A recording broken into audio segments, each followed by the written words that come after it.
පටන් ගන්න ජේජුදුපතේ හන්ට ගෙදිමර හන්ටර්ස්ලාගේ අවමංගල උත්සවයෙන් චින්නු එදින්දලා ආයෙම යද්දි හන්ට බෙක්කෝට හම්බ වුණා. ඔවුන් වචන කීපයක් කොමාරු කරගත්තා. ජේජුදුපතේදී ඔබට ඔක්කොටම ස්තුති කරා. හන්ට චාතයතන හිටියා. චින්නු දැකලා ලැජ්ජාවෙන් රට වුණා. ඇයි මේ හැසිරෙන්නේ ඇයි කියලා චින්නු කල්පනා කරා. ඊට පස්සේ චින්නු සභාපති ගෝයක වාඩි වෙලා තමන්ගේම කෙල්ලයක් පටන් ගන්න ගත තීරණය කෙනෙකුට කියනවා. එස් රෑන්ක් හන්ටර්ට ෆීල්ඩ් මාස්ටර් බලපත්‍රයක් ඕන වෙන්නේ නැති බවත්, ඔහුට ඕන වෙන්නේ සංග වෙන කෝල් එකක් දෙන එක විතරක් බවත් ඊට ටික එයාලා බලා ගන්නම් කියලා සභාපතිවට කිව්වා. ඔවුන් කතා කර කර ඉන්නකොට සභාපති ඔහුගෙන් ඇහුවා. ඔහු ජේජුදුපතේ බාධකයක් හරි ඒ වගේ මොකක් හරි දෙයක් දාලාවද කියලා. ඒක ආපු චින්නු පුදුම වුණා. සභාපති පැහැදිලි කරේ ඊටරුණු භූමිය සුද්ධ කරන්නයි මැජික් කල් ගන්නයි පිටත් කරපු ඔක්කොම සීන් ඇති වුණු සිද්ධියක් ගැන. ඔවුන් සාමාන්‍ය හන්ටර්ස්ලා නොවන බවත්, නයිට් ගිල්ඩ් එකේ කෙනෙක් ඇතුළු ඔක්කොම A හා B රෑන්ක්ස් හන්ටර්ස්ලා බවත්, ඒ නිසා චින්නු යම් බාධකයක් හේතමාවද කියලා තෝ හිතුවලු. චින්නු ඔහුට කිව්වා තමන් හිම දෙයක් නොකරපු බවත්, සිද්ධිය වාර්තා කරාට පස්සේ පිටත් කරපු හන්ටර්ස්ලා මොනවද කිව්වේ කියලා තෝගෙන් ඇහුවා. සීන් නැති වෙන්න කලින් කිසි දෙයක් යාට මතක නැහැ. සිද්ධියට හේතුව මැජික්ද වෙන දෙයක්ද කියලා තීරණය කරන්න බෑ කියලා සභාපති ඔහුට කිව්වා. ඔයගොල්ලෝ කැටේට කොම්බෝත් කියලා චින්නු කල්පනා කරා. ඔවුන්ගේ කතාව අතරතුර ඊටපස්සේ ආපු කෙනෙක් සභාපතිට මොකක්ද ගැන දැනුම් දුන්නා. තමන් ඊළඟ හමුවීමට යන්න ඕන කියලා සභාපති කිව්වා. යන්න පිටත් වුණා. තාම මේ කතාවට වෙලාව විතරපු ගැන චින්නුට ස්තුති කරා. ඔවුන් ගියාට පස්සේ තමන්ටත් යන්න ඕන කියලා චින්නු හිතුවා. වාහන නවත්තන තැනදී නාදුරණ කෙනෙක් කොහොලකට එනම ඔහු ඇවිල්ලා තමන් නික්සත් ජනපදයේ දඩයක් හා කළමනා කරන කාරාංශයේ ඇඩම් වයිට් කියලා චින්නුට හඳුන්වා දුන්නා. තමන් හඳුන්වා දුන්නාට පස්සේ ඔහු චින්නුට ලියුමක් දීලා මෙහෙම කියනවා. මම ඔයාගේ ඔෆිස් එකේ හොයන්න ගියා. ඒත් ඔයාව හොයාගන්න හරිම අමාරුයි. මේ මෙතන ඔයාව හොයාගන්න මට සිද්ධුනේ ඒ කියලා වට තේරුම් ගන්න පුළුවන් වෙයි කියලා මම හිතනවා. චින්නු හිතුවා ඔහු තමන් ඔෆිස් එකට හම්බ වෙන්න ආපු කෙනා වෙන්නේ නැති කියලා. චින්නු උගෙන් අහනවා ඔහුට තවන්න එක තියෙන කාරණේ මොකද කියලා. ඔහු කිව්වේ චින්නුට යම් තොරතුරක් දෙන්න ඕන කියලා. ලෝකයේ වෙන කිසිම රටකට හරි සංවිධානයකට නැති තොරතුරු අපිට තියෙනවා කියලා ඔහු කිව්වා. චින්නු උගෙන් අහනවා එහෙම තොරතුරු ඔහුට දෙන්නේ ඇයි කියලා. ඒතකොට ඔහු චින්නුට මෙහෙම කියනවා. සුවිශේෂී අයට අපි මේ තොරතුරු දීලා ප්‍රතිලාභ ලබනවා. ඔබ ජේතු වැඩලීමේදී ප්‍රබල හැඟීමක් ඉදිරි කරපු නිසා පියවර මේවා දෙන්න තීරණය කරා. අපේ නියෝජ්‍ය අධ්‍යක්ෂකරත් බව පෞද්ගලික හම්බ වෙන්න ඕන. ඊට නියෝජ්‍ය අධ්‍යක්ෂක වට පැහැදිලි කරා. ඔහු චින්නුට කියනවා අරගෙන කාර්ය නවත්තලා තියෙනවා කියලා. නියෝජ්‍ය අධ්‍යක්ෂකව හම්බ වෙන්න කැමතිද කියලා අහනවා. ඒකේ ඔහු චින්නු යන ලෑස්ති වෙමින් මෙහෙම කියනවා. ඔයා කතා කරන තොරතුරු ගැන මට විශ්වාසයක් නැහැ. ඔහු කියනවා මම ඒ ගැන සලකලා සම්බන්ධ කරගන්නම් කියලා. චින්නු යන්න හදනකොට වයිට් කිව්වේ අප්ඩේට් ගැන. අප්ඩේට් චින්නු කිසිදාය වෙන්නක් කියන සාතිපුරේ නැත. අප්ග්‍රේඩ් කියන්නේ ඔය කරන කෙනෙක්ගේ බලය තවත් වැඩි කරන්න පුළුවන් જાතිය හාන්ට කෙනෙක්ට. චින්නු කවදාවත් එහෙම කෙනෙක් ඉන්නවා කියලා දැනගෙන හිටියේ නැහැ. ඉතින් එහෙම කෙනෙක් ඉන්නවා කියලා දැනගත්ත නිසා චින්නුගේ හිතේ ඒ ගැන පැහැදීමක් ඇති වුණා. උට හිතුණා කියලා බලන්න ඕන කියලා මේ මොකක්ද කියලා. ඒ චින්නුට යම් පෙළඹවීමක් ඇති කරා. චින්නු සහ ඇඩම් නියෝජ්‍ය අධ්‍යක්ෂකව හම්බෙන්න තොරණගෙඩියට ආවා. එයාලා ඇතුල් වෙනකොට ඕටේ කිනාම මුණ ගැහෙනවා. ඌ තවන්න හඳුන්වා දෙන්නේ දඩයක්කාර කළමනා කරන කාර්යාංශයේ නියෝජ්‍ය අධ්‍යක්ෂක මයිකල් කෝන විදියට. ඇඩම් ඌට කියනවා එයාලා අතර කතාව පරිවර්තනය කරන්න තමන් කියලා. එයාලා පටන් ගන්නකොට නියෝජ්‍ය මයිකල් චින්නුට කියනවා ඔහු කෙලින්ම කාරණේට එනවා කියලා. ඔහු චින්නු ඉස්සරහ ලීකෙට කීපයක් තියලා මෙහෙම කියනවා. මේ ඇමරිකාවට ඇතුල් වෙන්නේ ලීකෙ සාමාන්‍ය මේකට අවුරුද්දක් හරි අවුරුදු දෙකක් හරි ආවේ. ඒත් ඔබට එහෙම නෑ. එක වචනයක් කියන්න අපරයක් ඇතුළත ඔයාට ඇමරිකානු පුරවැසියෙක් වෙන්න පුළුවන්. ඒ චින්නු සම්පූර්ණයෙන්ම නොසලකා හරිමින් අහනවා. ඒජන්ට් ඇඩම් කිව්ව දේ අනුව අද සලකන්න හිටියේ තොරතුරු විතරයි කියලා මම හිතනවා. ඔහු කිව්වේ අනිත් අවේකන් උනාගේ හැකියාව වැඩි කරන්න පුළුවන් අවේකන් උන පුද්ගලයෙක් ගැන. තවද හැකියාව නැතරම් වැඩි දියුණු කරන්න පුළුවන්ද කියලා ඔහු අහනවා. අධ්‍යක්ෂකවරයා ඔහුට කියනවා ඇය දැන්ටමත් ඉතින් ඉන්නවා කියලා. ඔහු තමන්ගේ මිනිසුන්ට සෙලෙන මෙලෙවෙක් ඉන්න කියලා කිව්වා. ඇය කාමරේට එනකොට මයිකල් ලෑඩ් චින්නුට හඳුන්වා දෙනවා. ඇය දිහා බලමින් චින්නු හිතියේ ඇය අනිත් අවේකන් උන්ට වඩා ගොඩක් වෙනස් කියලා. ඇඳින් මීන් වලින් පස්සේ නියෝජ්‍ය අධ්‍යක්ෂක සෙලෙන මහත්මියට හන්ට චින්නුට ඇයගේ බලය කැඩියෙන් පැහැදිලි කරන්න කියලා ඉල්ලනවා. ඇය වාඩිලා චින්නුට කියනවා ඇයගේ බලය විශ්වාස කරන්න උට අමාරු වෙන්න පුළුවන් කියලා. මොකද ඔහු ඇය මුණ ගැහිලා තියෙන වෙන ඕනෑම දඩයක් කාර්යවලට වඩා වෙනස් නැති නිසා. කොහොම වුණත් ඔය එකත් විදිනකොට ඒකේ ආකර්ෂණයට ප්‍රතික්ෂේප කරන්න බෑ කියලා මට පෙනී ආවා කියලා ඇය කියනවා. ඇයගේ බලයේ ස්වභාවය පැහැදිලි කරන්න පටන් ගනිමින් මෙහෙම කියනවා. ඔයාලා දන්නවා වගේ හැම අවේකන් කෙනෙක්ගේම ඇතුලේ කිසි කෙනෙක්ට ඉක්මවා යන්න බැරි උල්ලංඝනය කරන්න බැරි සීමාවක් තියෙනවා. ඒ නිසා ආයේ අවේකන් උනේ නැත්තම් අවේකන්ගේ රෑන්ක් එක වෙනස් කරන්න බෑ. මේක හැම හන්ට කෙනෙක්ම දන්න මූලික තොරතුරක්. ඒක හොව ජින්නු ඇගේ බලෙන් හන්ට කෙනෙක්ගේ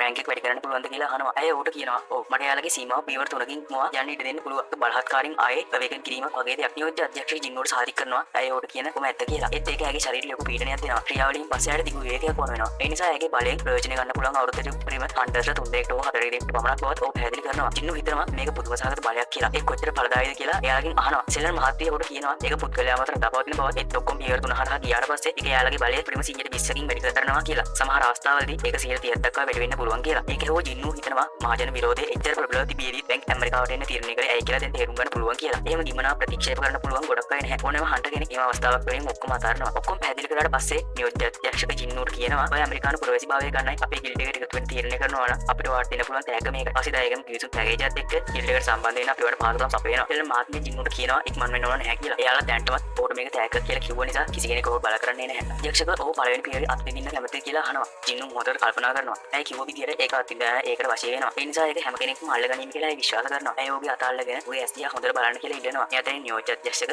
සිනාවෙමින් හිතනවා ඔහු අපේ ඔහු මෙච්චරලා සංසුන් හිටියත් ඔහු පළවෙනි පියවරේ බලපෑම දැනුන ගම ඔහු මුලින්ම අපිව සම්බන්ධ කරගනිවි. ඔහු ඉවසිලිවන්ත නැති වර්ගයේ කෙනෙක් නම් ඔහු මේ මොහොතේම ලිබිලි අස්සම් කරાવી. නැෂනල් ලෙවල් එකට ආසන්න නැහැ කියපු ඔටෝට පවා කරන්න බැරි වුණු ජේජි දූපත ජින්නු සුද්ධ කරන්න සමත් වෙන්නේ කොහොමද කියලා ඔහු කල්පනා කරනවා. ජින්නු කිසිම වෙහසක් නැතුව මීට කලින් අහලා දැකලා නැති ක්‍රම පාවිච්චි කරලා දූපතේ හිටපු ආක්ෂන් එක සුද්ධ කරලා නම් ඔහුගේ සීමාව කොතනද ඔහු කල්පනා කරනවා. ඇය ඔහුගේ හිත ඇතුල් වෙනකොට ඒ අන්ධකාරයෙන් මට වෙලා ඉන්නවා. ඒ වටපිට බලනකොට පාදේ පාවෙන රූපයක් දකිනවා. ඒ දේ ඇදිහා බලාගෙන ඉන්නකොට ඇය කලබල වෙන පටන් අරගෙන යථාර්ථයට එනවා. ඇය කලබල වෙනවා ඉන්නවා දෙක ආරක්ෂකයෝ දුවක්ව එල්ල කරලා පිටි තියන්න ලෑස්ති වෙනවා. යක්ෂක එයාලව නවත්තන මෙහෙම කියනවා. ඔබ කවුද කියලා වාට අදහසක් නැද්ද? ඔහු සෙලන් මහත්මිය බලා ගන්න කියලා එයාට අණ ගන්නවා. ඔහු ජින්නුගෙන් සමාවිල්ලමින් මෙහෙම කියනවා අපේ නියෝජිතව බලපතල වැරද්දක් කරලා තියෙනවා. ඒ ජින්නු වැඩියෙන් හිතන්නේ ඒ ගෑනු කෙනා ගැන. ඌ අහනවා මොකද උනේ දැන් කියලා. මේ අතර නියෝජිත අධ්‍යක්ෂක තමන්ගේ මිනිසුන්ට මෙහෙම කියනවා. මේක තෝමස් හරි ලියුසියන් හරි ඉස්සරහා කරා නම් ඔයාලා ඔක්කොම මේවට මැරලා. ඌ සෙලර් මහත්මිය දිහා හැරලා ඇගේ මොකද උනේ කියලා අහනවා.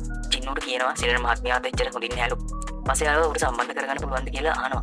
ඔව් ගියාට පස්සේ නියෝජ්‍ය අධ්‍යක්ෂක ඇගේ මොකද උනේ කියලා උට කියන්න පුළුවන්ද කියලා අහනවා. ඒ වුණාට අද්දකින් ඇය උට කියනවා ඔව් බලවත් මාකාරී හන්ට කෙනෙක් කියලා. අධ්‍යක්ෂක ඇගෙන් අහනවා ඇය අදහස් කරන්නේ ඌ නැෂනල් ලෙවල් හන්ට කෙනෙක් තරම් ශක්තිමත්ද කියලා.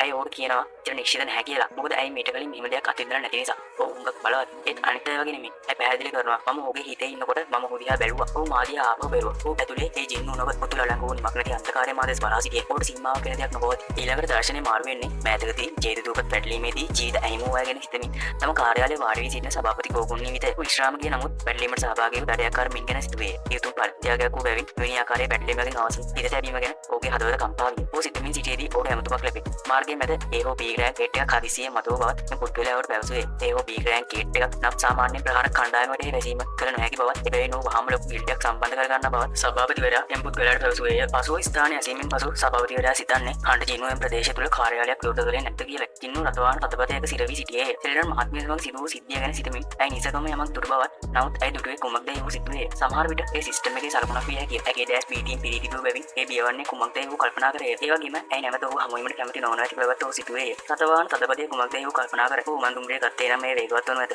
ඔහු සිතමින් සිටියේදී ඔහුට ඇමතුමක් ලැබේ. ඒ සභාපති ගුගන්හි සියල්ල හොඳින් දැයි ජින්නු අසන අතර සභාපතිවරයා පැහැදිලි කරන්නේ ඒහෝ බීරෑන් කේට් එකක් ඔහුගේ කාර්යාලයේ ප්‍රදේශය අතර හදිසියෙන් මතුවී ඇති බවයි. ඔහුට බලාගත හැකි දේ යසන බවත්ය. දඩයක්කාර සංගමයේ අවසරයකින් තොරව ඔහුට එය කරන්න පුළුවන් දේ යසන ජින්නු ඔහු දඩයක්කාර සංගමයේ සභාපති බව ඕනෑම ගේට් එකක් වැසීම සඳහා ඔහුට අවසර දෙන බවත් ඔහුට අමතක වී ඇත්තේ ගුගන්හි සභාපති ඇහුවේ. කිසිවක් ගැන කරදරයක් නැති බව ඔහු සභාපතිව පවසන අතර ජින්නු ඔහුට ස්තුති කරේ. ස්ථානයට පැමිණීමෙන් පසු ඔහු එම ස්ථානයට බාධක යොදා වසා ඇති අතර නිලධාරීන් සිවිල් වැසියන්ට නීති රීති අනුගමනය කරන ලෙස උපදෙස් දෙනු දුටුවේ. ඔහු ද්වාරයට ලං වන විට අවසරයකින් තොරව ඔහු මෙහි ඇතුල් වෙන්න නොහැකි බව පවසමින් කාන්තාවක් ඔහු නතර කරේ. ඇය ඔහු දුටු විගස ඇය ඔහු රෙජිස්ට්‍රෑන් හන්ටර් කෙනෙක් ලෙස හඳුනාගත්තේ. රෙජිස්ට්‍රෑන් හන්ටර් කෙනෙක් වුවද ක්‍රියාවලිය නොසලකා හැරීමට ඔවුන්ට ඉඩ දිය නොහැකි බවත් දඩයක්කාර සංගමයේ අවසරය ඔහුට ලැබී තිබේදැයි ඇය ඔහුගෙන් විමසුවේය. එය ඇසූ ඔහු සභාපතිවරයාට කතා කරයි. තත්ත්වය ඔහුට පැහැදිලි කරමින් ඔහු අයට දුරකථනයේ වාර්තාවෙන් පවසන්නේ මේ ඔබට නොසලකා හැරිය නොහැකි කෙනෙක් යනුවෙන් කියමිනි. සභාපතිවරයා සියල්ල ඇයට පැහැදිලි කර දෙන අතර ජින්නුවට පවසන්නේ ඔහු දැන් ඇතුළු වන බවයි. ඔහු ගේට් එකට ඇතුළු වුණා දකින්නයි සිතන්නේ මම බලාපොරොත්තු වෙනවා පායපැකිලි හෝ ඔහුගේ කකුලක් කැඩී ආවි කියලා. ඇය සිතමින් සිටියේදී ద్వාරයේ වර්ණය වෙනස් වීමට පටන් ගත්තේ. ඒ දැකීමෙන් සියල්ලම පුදුමයට පත් වුණ අතර ඇයි සිතන්නේ මම මොහුට රිදවන්න ප්‍රාර්ථනා කළ නිසාද මේ සිදු වූයේ කියයි. ප්‍රදේශයට ඇතුළු පසු ඒ රෙඩියේටර් බවට පත් වූ බව ජින්නුට වැටහුණේ. ටෙවින් වසා ඇති බැවින් ඔහුට ගේට් එකකින් පිටවීම සඳහා සරණ කිරීමට සිදුවන බව ජින්නු දැන සිටියේ. ඔහු දැන් ස්ට්‍රෑන්ක් හන්ටර් කෙනෙක් බැවින් ඔහුගේ පියාමෙන් බොහෝ ජීවිත ගණන් බේරාගත යුතු බවට ඔහුට කීදෑ ඔහුට මතක් විය. ඇය ඔහුට පැවසුවේ ඔහුගේ පියා හන්ටර් කෙනෙක් වීමට පෙර කිරිනිවන් පඩයක වූ බවත් ඔහු මිනිසුන් බේරා ගන්න දුටු විට ඇය ඔහුට ආදරය කර බවත් ජින්නුගේ මව ඔහුට පවසන්නේ අධික ලෙස වෙහෙස නොවන්න කියා. එතගේ වචන සිහිපත් කරමින් ජින්නු සිතන්නේ අම්මා මේ සියල්ලට විරුද්ධ නොවෙන්න මට සහනයක් දෙන්නවා කියයි. රාක්ෂණ වනාන්තරයෙන් පිටතට පැමිණීමට පටන් ගත් පෙර ජින්නු පවසන්නේ මේක මට තරම් දෙයක් නොවේ. මම මේක දවසක් විතර තීව්‍ර කරනවා. ජින්නුගේ සියලුම සෙවණැලියේ ප්‍රදේශයේ සිටින සියලුම රාක්ෂණ විනාශ කරන්න පටන් ගත්තේ. කතාව අවසානයේදී අපට පෙන්වන්නේ සියලුම රාක්ෂණ විනාශ කිරීම අවසන් කරාට පස්සේ තමන්ගේ ඇස් වලින් මායා ආලෝකයක් පිට කරමින් සිටින ජින්නුවය.